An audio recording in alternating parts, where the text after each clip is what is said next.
problems it's causing. Plus, ever wonder how much money you could get from all of your leftover cans and bottles? We investigate how much cash you may be throwing away when you toss them out instead of taking them to a recycling center. A Fresno man who found hundreds of thousands of dollars in cash celebrates a milestone on his road to recovery.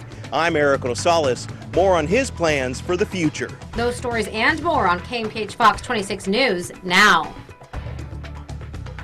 You're watching KMPH Fox 26. And now, the Valley's #1 primetime newscast, the KMPH 10 o'clock news. I didn't fear for myself. I feared for my daughter and my dad.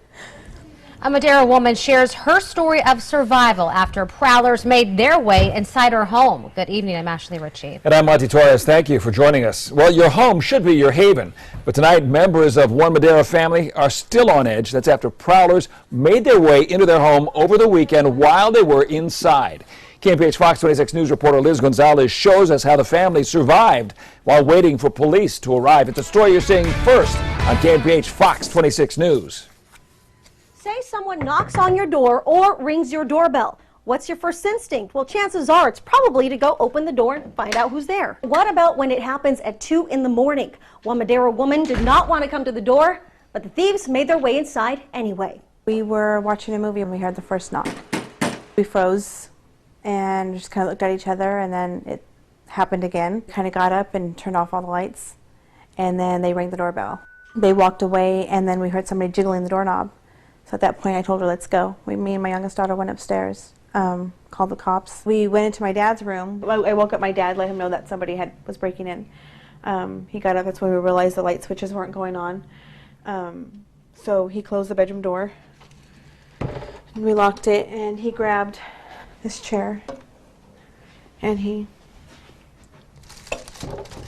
stuck it underneath like that and pushed it until it wouldn't budge anymore. We heard them coming upstairs, and then we could see the flashlight through the rim of the door.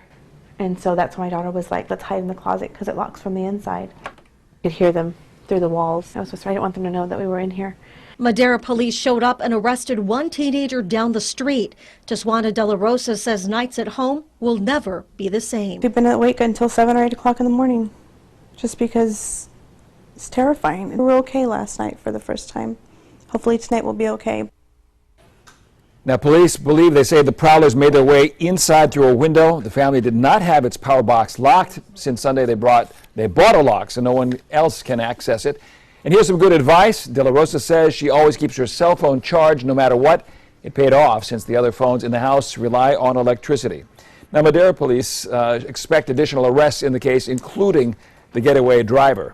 Now, if someone should cut your power and you need to call 911, you'll want to make sure you have either a cell phone or a regular phone plugged into the wall. A cordless phone will not do you any good because they require electricity for the base unit to work. When you go outside, you'll notice right away that it is smoky. All that smoke is coming from a fire near Mammoth Pool that doubled in size